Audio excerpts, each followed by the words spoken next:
tumbuh tanaman karet. Tanaman karet memerlukan curah hujan optimal antara 2.500 mm sampai 4.000 mm per tahun. Tanaman karet tumbuh optimal pada dataran rendah dengan ketinggian 200 meter dari permukaan laut. Ketinggian 600 meter tidak cocok untuk pertumbuhan tanaman karet. Suhu optimal diperlukan berkisar antara 25 derajat Celcius sampai 35 derajat Celcius. Lahan kering untuk pertumbuhan tanaman karet pada umumnya lebih mempersyaratkan sifat fisik tanah dibandingkan dengan sifat kimianya. Hal tersebut dikarenakan perlakuan kimia tanah agar sesuai dengan syarat tumbuh tanaman karet dapat dilaksanakan dengan lebih mudah dibandingkan dengan perbaikan sifat fisiknya. Nah, selanjutnya ada pembukaan lahan. Kegiatan pembukaan lahan meliputi penebangan pohon, perencanaan, pemangkasan, pemupukan, dan pembersihan. Seiring dengan pembukaan lahan tersebut, dilakukan penataan lahan dalam blok-blok, penataan jalan-jalan kebun, dan penataan saluran drainase dalam perkebunan. Selanjutnya ada persiapan lahan penanaman. Kegiatan persiapan lahan pertanaman karet diantaranya pemberantasan alang-alang dan gulma lainnya. Lahan yang telah selesai ditebas atau ditebang dan lahan lainnya yang mempunyai vegetasi alang-alang dilakukan pemberantasan alang-alang dengan menggunakan herbisida. Nah, yang berikut pengolahan tanah. Pengolahan tanah untuk pertanaman karet dapat dilaksanakan dengan sistem minimum tillage, yakni dengan cara membuat larikan antara barisan 1 meter dengan cara mencangkul selebar 20 cm. Pengolahan untuk lahan tertentu dapat dipertimbangkan dengan tetap menjaga kelestarian dan kesuburan tanah. Pembuatan lubang tanam. Ukuran lubang tanam untuk tanaman dibuat 60 cm kali 60 cm bagian atas dan 40 cm kali 40 cm bagian dasar dengan kedalaman 60 cm. Pada waktu pembuat lubang tanam, tanah bagian atas atau topsoil diletakkan di sebelah kiri dan tanah sebelah bagian bawah subsoil diletakkan sebelah kanan. Lubang tanaman dibiarkan selama 1 bulan sebelum bibit karet ditanam.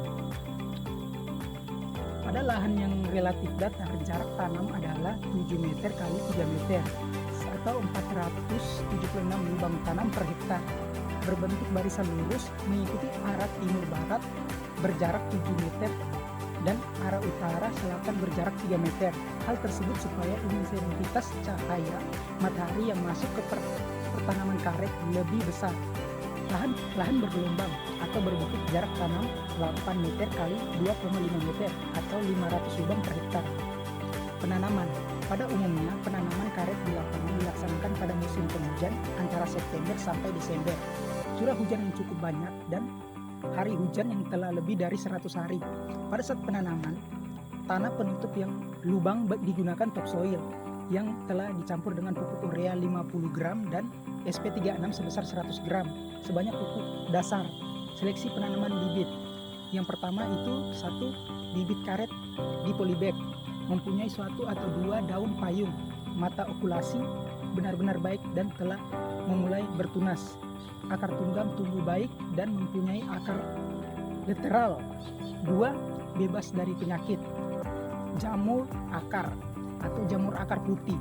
Selanjutnya, pemeliharaan tanaman. Yang pertama, lakukan penyiangan untuk menghindarkan persaingan tanaman di dalam pengambilan unsur hara. Kedua, dilakukan penyulaman untuk menggantikan tanaman yang telah mati sampai tanaman telah berumur 2 tahun pada saat musim penghujan. Ketiga, tunas palsu harus dibuang selama 2 bulan. Pertama dengan rotasi 2 minggu sekali, sedangkan tunas lainnya dibuang sampai tanaman mencapai ketinggian 1,80 cm. Keempat, setelah tanaman berumur 2-3 tahun dengan ketinggian 3,5 meter dan bila belum bercabang, perlu diadakan perangsangan dengan cara pengeratan batang, pembungkusan pucuk daun dengan pemengkalan. Kelima, lakukan pemupukan secara intensif pada tanaman dengan menggunakan pupuk urea, TSP dan KCl. Dosis pupuk disesuaikan dengan keadaan jenis tanah. Cara pemupukan tanaman karet ada 2 macam, yaitu dengan cara manual dan hand shell strip. Pemupukan dengan cara manual dilakukan dengan membuat aluran melingkar di sekitar pohon dengan jarak disesuaikan dengan umur tanaman, umur 3 sampai 5 bulan. Saluran dibuat melingkar dengan jarak 20 sampai 50 cm dari tanaman umur 6 sampai 10 bulan, jarak dari tanaman 20 sampai 40 cm.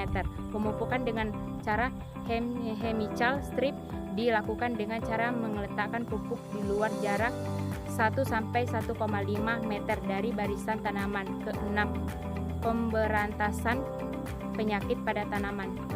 Selanjutnya adalah tahapan penyadapan getah karet meliputi persiapan pohon karet yang akan disadap harus berumur minimal 5-6 tahun dan memiliki diameter batang yang mencukupi. Sebelum penyadapan, pohon biasanya dibersihkan dari daun dan cabang yang menghalangi. Selanjutnya pembuatan sayatan. Sayatan dibuat pada kulit pohon dengan menggunakan pisau karet yang tajam. Sayatan biasanya dibuat secara diagonal atau melingkar di sekitar batang pohon, mencapai kedalaman tertentu yang merangsang keluarnya getah. Selanjutnya, penampungan getah. Setelah sayatan dibuat, getah akan mengalir keluar dari pohon dan ditampung dalam wadah yang terpasang di bawahnya. Wadah biasanya terbuat dari karet atau bahan lain yang tahan terhadap getah karet. Selanjutnya, pengumpulan getah. Getah yang terkumpul dalam wadah akan dikumpulkan secara berkala. Petani biasanya mengunjungi pohon-pohon yang disadap beberapa kali dalam sehari untuk mengumpulkan getah yang sudah terkumpul. Selanjutnya, prosesan lanjutan setelah dikumpulkan. Getah karet dapat diproses lebih lanjut untuk diolah menjadi produk karet yang siap dijual, seperti lembaran karet atau bahan baku untuk industri karet lainnya. Proses penyadapan ini memerlukan kehati-hatian dan keahlian agar tidak merusak pohon dan memastikan produk getah karet yang optimal.